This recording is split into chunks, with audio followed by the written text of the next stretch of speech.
faire des combats, capturer des légendaires. Mais cette richesse a un prix. Le jeu est alors plus difficile à créer pour les développeurs, car qui dit plus de contenu dit également plus de chances d'avoir de bugs. Les jeux Pokémon n'ont pas échappé à cette logique et en sont remplis. Donc aujourd'hui, allons fouiner dans la mémoire des jeux Pokémon. Je vais vous montrer le meilleur de ces bugs souvent drôles, quelquefois utiles ou éventuellement terrifiants.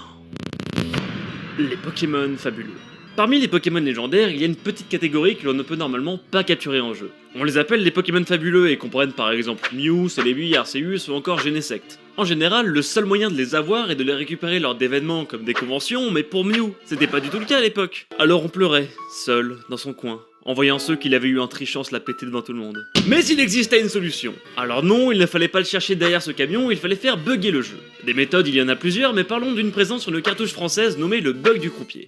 Il faut tout d'abord se placer devant ce souterrain sur la route 8, à l'ouest de l'avant-ville. Faites un pas vers le bas et appuyez sur Start avant d'avoir fini votre pas pour ne pas se faire défier par ce croupier. Faites vol pour Azuria et au moment où le combat devrait s'enclencher, rien ne se passe, car vous êtes trop loin. Donc là, on est à Azuria et on est censé combattre contre ce gars-là à l'autre bout de la région. Autant vous dire que votre jeu n'apprécie pas trop. Bon maintenant, allez sur la route 25, défiez ce gamin, puis retournez à l'avant-ville. Et dès que vous mettrez un pied sur la route 8, le menu s'ouvrira tout seul. On le referme et tada, un Mew sauvage de niveau 7 apparaît. Mais du coup là normalement vous êtes content parce que vous aviez jamais réussi à avoir Mew à l'époque, mais aussi dégoûté parce qu'en 2016, tous vos potes s'en foutent que vous ayez capturé un Pokémon fœtus. Un autre Pokémon fabuleux que l'on n'a jamais pu avoir était Celebi de la deuxième génération. Et bah sachez que lui aussi on peut l'obtenir grâce à des bugs. Bon, contrairement à Mew, la méthode est ultra galère donc je vais pas vous l'expliquer précisément. Comprenez juste que c'est une des applications de la méthode du clonage que je vous détaillerai un peu plus tard dans la vidéo. Rajoutez à ça un peu de manipulation de mémoire, une utilisation excessive de la pension Pokémon et paf, ça fait un Celebi. Dit comme ça a l'air simple, mais bon sang que c'est compliqué. Il est temps de parler du Pokémon le plus puissant, charismatique et badass de tous les temps. Shaymin? Ouais, non, bof. À vrai dire, je pensais plutôt à Darkrai. Mais bon, dans le fond, tu as raison, le glitch permettant d'obtenir l'un marche avec l'autre, à quelques différences près. Dans Pokémon Diamant, on peut avoir Darkrai grâce à un pass distribué lors d'événements comme des conventions, nous donnant l'accès à l'île Nouvelle Lune, sur laquelle il réside. Sauf que bon, ce pass est absolument plus distribué, donc la seule façon d'avoir Darkrai sur une version européenne consiste à ouvrir un couloir spatio-temporel vers le néant grâce à votre bicyclette. Je vous jure que c'est vrai. Rendez-vous à une des premières grandes villes du jeu, Félicité. Sortez votre vélo, déplacez-vous n'importe comment ici et normalement au bout de plusieurs essais, une Void sera ouverte. En gros le jeu fait un peu n'importe quoi et cherche des cartes qui ne sont pas censées être là. Mais si on se place ici et que l'on ouvre le sac pour ensuite le refermer, magie, tout redevient normal. Sauf que vous êtes à un endroit qui est d'habitude inatteignable, derrière cette porte. Rentrez dans celle-ci et vous voici dans la zone noire qui entoure le bâtiment et non pas dans le bâtiment lui-même. Bienvenue dans une autre réalité. Maintenant faites 64 200 pas et vous reviendrez à Sinnoh ? Non, attendez, tout est un peu étrange, on dirait une sorte de réalité alternative, sans matière pour nous bloquer et sans vie. Bienvenue dans une fausse version de Sinnoh où vous pouvez aller où vous voulez. Donc, allez sur la fausse île de Darkrai, et maintenant faites encore 14 milliards de pas et vous arriverez sur la vraie île. Ouvrez puis fermez le sac, sauvegardez, relancez le jeu et ça y est, on peut enfin aller capturer cette belle bestiole. Les bugs débiles. Parce qu'on est d'accord, c'est toujours rigolo de voir notre jeu faire n'importe quoi. Déjà, sachez qu'on peut mettre notre canne à pêche dans bien plus d'endroits que vous ne pensez. Par exemple, sur une statue ou dans un dresseur. On peut aussi être coincé dans un arbre si on sauvegarde là où on en a coupé un puis qu'on relance le jeu. Je suis l'arbre. L'arbre et moi. Sinon dans Pokémon Or, allez parler à ce Machoke, ouvrez la boîte jetons et là le jeu se relance. Avec des couleurs toutes cheloues. C'est plutôt marrant, surtout que si vous regardez bien l'écran titre, on dirait que Oh porte des lunettes de soleil. Autre bug rigolo que vous connaissez sûrement est celui de l'île bug. Pour y aller, c'est assez simple. Rentrez dans le parc safari, allez pour en sortir et au moment où ce charmant monsieur vous demande si vous voulez sortir, dites non. Maintenant, sauvegardez, relancez la console, puis ressortez du parc. Et là, ce monsieur, toujours aussi charmant, vous demandera « Oui bonjour, vous voulez rentrer au parc safari ?» Alors que vous êtes déjà dedans. Non mais quel filou. Répondez-lui « Non !» et vous pourrez sortir du parc. Là, l'objectif est d'aller sur une route où il y a le moins de bâtiments possible, comme ça le bug a plus de chances de se produire. Allez-y et marchez, marchez encore, et là, la voix du safari vous annonce que votre safari est terminé. Bien, c'est curieux ça. Validez, sortez du bâtiment et bienvenue à l'île bug. Bon, ce qu'il faut savoir, c'est que ça sert à rien du tout d'être ici.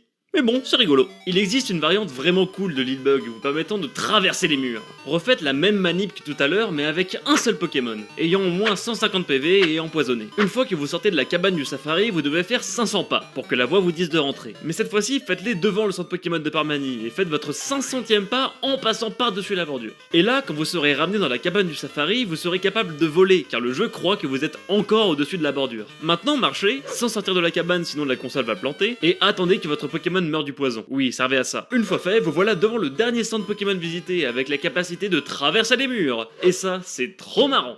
Allons jeter un coup d'œil du côté de la 4ème génération. Premièrement, sachez que si vous utilisez du miel dans un magasin, eh bien le vendeur ne dira tout simplement plus rien quand vous lui parlerez. C'est logique. Deuxièmement, voici un bug que vous n'avez sûrement pas vu, même si vous l'avez peut-être déjà fait se produire. En combat, dès que votre Pokémon utilise l'attaque façade, son sprite, en gros son image, s'élèvera de 1 pixel. Donc refaites l'attaque plein de fois et votre Pokémon volera. Enfin, voici un dernier bug que je trouve vraiment génial sur cette génération. Il consiste modestement à faire s'activer tous les effets météo du jeu en même temps. La manip est pas simple, mais si vous réussissez, vous pouvez combattre avec le brouillard, la grêle, le soleil, la tempête de sable et la pluie simultanée. Autant vous dire que ça fout bien la merde pour les capacités qui dépendent de la météo. Encore pire, si vous envoyez un Morphéo au combat, qui est un Pokémon qui change d'aspect selon la météo, il va tout simplement bloquer le jeu en alternant entre sa forme soleil et pluie à l'infini. Bravo Morphéo, on t'applaudit. Passons maintenant sur Pokémon Emerald où il est possible d'utiliser la baie grenade pour faire bugger le jeu. En fait, celle-ci permet en gros de réduire la quantité de points de vie d'un Pokémon quand elle est utilisée. Si on s'en sert sur un Pokémon déjà à 1 PV, on peut le mettre KO, mais si c'est notre seul Pokémon, le jeu ne va pas nous renvoyer au centre Pokémon genre « Oh là là, il faut le soigner !»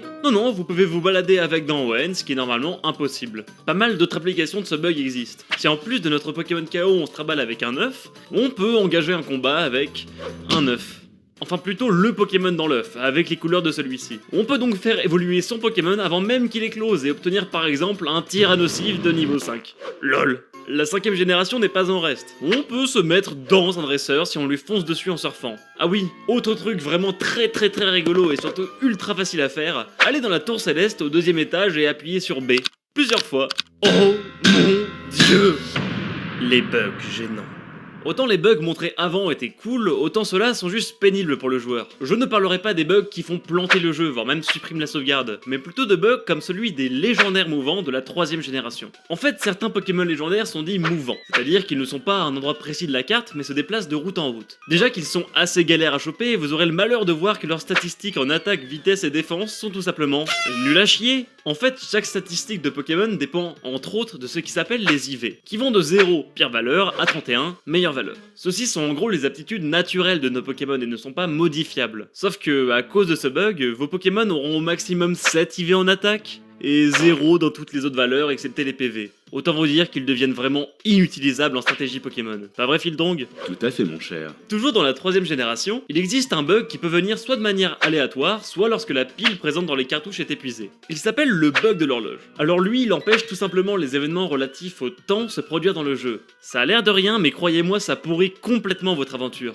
Les baies ne poussent plus, les mecs qui vous disent « Hey, j'ai un truc pour toi, mais repasse demain », et ben en fait ça marche pas du tout et il n'y a plus de période de solde. Enfin bref, vous m'avez compris. Et le dernier bug pénible notable se trouve dans la version japonaise de Pokémon Noir et Blanc. À la fin de la route victoire, autrement dit presque à la fin du jeu, un Zoroark vous fait signe de le suivre. Comme vous êtes un sacré farceur, vous vous envolez avant qu'il ait fini son petit chemin. Problème, quand vous reviendrez ici, le Zoroark ne bougera plus et vous empêchera de continuer dans le jeu. Une seule solution, effacer sa sauvegarde et perdre des heures de jeu. Les bugs utiles. On arrête de se faire du mal, voici maintenant quelques bugs qui nous rendent bien service. Il est possible de faire bugger son Magnéti de 2ème génération en l'envoyant sur le jeu Pokémon Stadium 2, et ensuite vers un jeu 1ère génération. Il n'est alors plus de type électrique acier mais devient électrique feu, et c'est quand même ultra stylé. Dernier petit truc sympa dans la rangée, la possibilité d'avoir un Pokémon juste invincible. Déjà, votre Pokémon doit avoir l'attaque vol ou tunnel, qui sont des attaques qui fonctionnent un peu de la même manière. Pendant un tour, le Pokémon est intouchable, puis frappe au second. Sauf que si c'est un Pokémon paralysé qui utilise cette attaque et ne peut pas faire le second tour à cause de la paralysie, il garde sa propriété intouchable. Autant vous dire que le jeu devient vraiment simple après ça.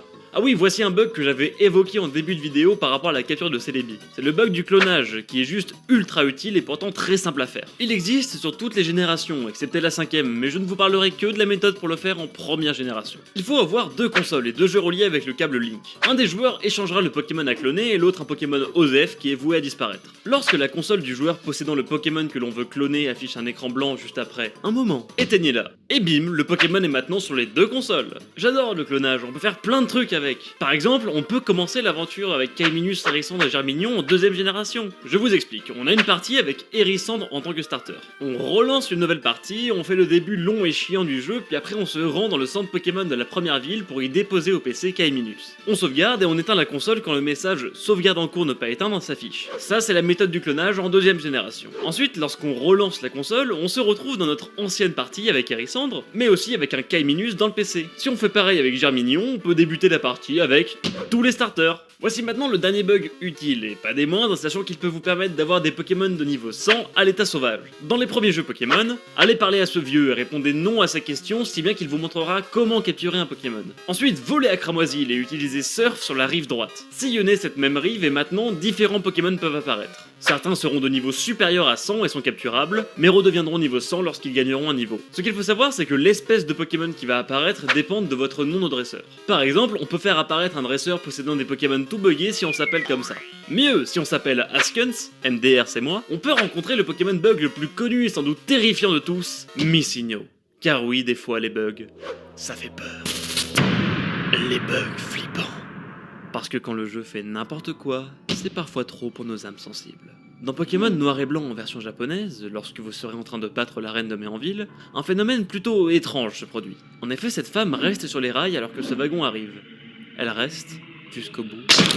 Toujours dans Pokémon Noir et Blanc, rendez-vous au café de la ville de Maillard. Sur le pas de la porte, tournez-vous vers le bas et appuyez sur A.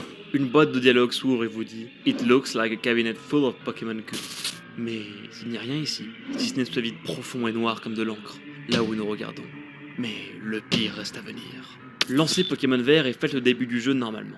Votre premier combat, la musique heureuse et entraînante, le colis du prochain et ce brave monsieur qui nous offre une potion, tout semble être normal. Mais stoppez-vous. Ouvrez votre sac, placez le curseur sur le deuxième objet qui est le colis du prochain et appuyez sur Select. Ensuite, 2 fois sur B. Maintenant, rencontrez un Pokémon sauvage et rendez-vous dans l'onglet Pokémon. Appuyez sur A. Tout commence à devenir un peu plus étrange. Ouvrez maintenant le menu combat, mais vous sentez votre courage vous abandonner et vous fuyez le combat. D'ailleurs, vous ne vous contrôlez plus vraiment. Vous sentez comme une envie de foncer vous fracasser contre ce mur. Encore et encore, jusqu'à ce que vous passiez au travers. Vous êtes désormais condamné à écouter cette mélodie sortie des enfers. Pour l'éternité. Vous savez, en écrivant cette vidéo, je me suis rendu compte d'une chose. Plus le temps passe et moins les jeux sont buggés. La preuve, je n'ai absolument pas parlé de la 6ème génération dans cet épisode. Non pas qu'elle ne soit pas buggée, c'est juste que les bugs sont vraiment pas intéressants. Mais dans le fond, pourquoi? Bon, la raison principale, c'est les développeurs sont meilleurs. Mais il y a un facteur que l'on doit prendre en compte, et c'est la façon même dont les jeux sont programmés. Si vous voulez, à l'époque, la Game Boy était une simple machine à calculer, qui fait ce qu'on lui demande, même si c'est du grand n'importe quoi. La place sur les cartouches était très limitée, ce qui fait que les données étaient en quelque sorte collées dans la mémoire. Et bien souvent, un problème sur l'une engendre un changement sur une autre, ce qui donne des situations comme le nom de dresseur change les Pokémon rencontrés. À l'heure actuelle, les quantités de données sont si énormes que bien souvent un problème se résume soit en un crash pur et simple de la console pour pas qu'elle n'explose, soit en un bug pas vraiment intéressant. Et je sais pas vous, mais je trouve ça un peu dommage. Les bugs ont tellement contribué à rendre le jeu Pokémon intéressant et mystérieux à l'époque, et je pense que le jeu n'aurait pas autant marqué les esprits sans ceci. On va faire un petit jeu, dites-moi en commentaire le bug que vous avez préféré.